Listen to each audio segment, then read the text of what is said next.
నా పేరు Lakshmi Prasad sir. Sir నేను ఆన్లైన్ బెట్టింగ్ నమ్మి ఎన్నో డబ్బులు పోగొట్టుకున్నాను సార్. గవర్నమెంట్ డబ్బులు పోగొట్టాను సార్.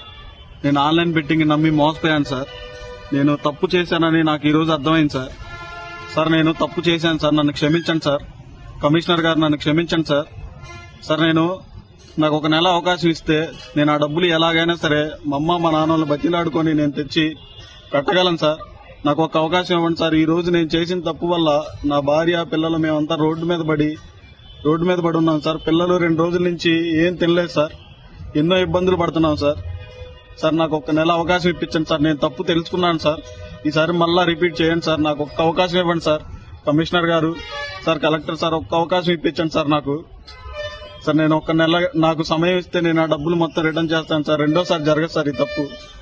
సార్ నేను ఇప్పుడు చచ్చిపోదామని, సూసైడ్ చేసుకుందామని నా భార్య పిల్లలను డిసైడ్ అయ్యాను సార్. సార్ క్షమించండి సార్ మమ్మల్ని.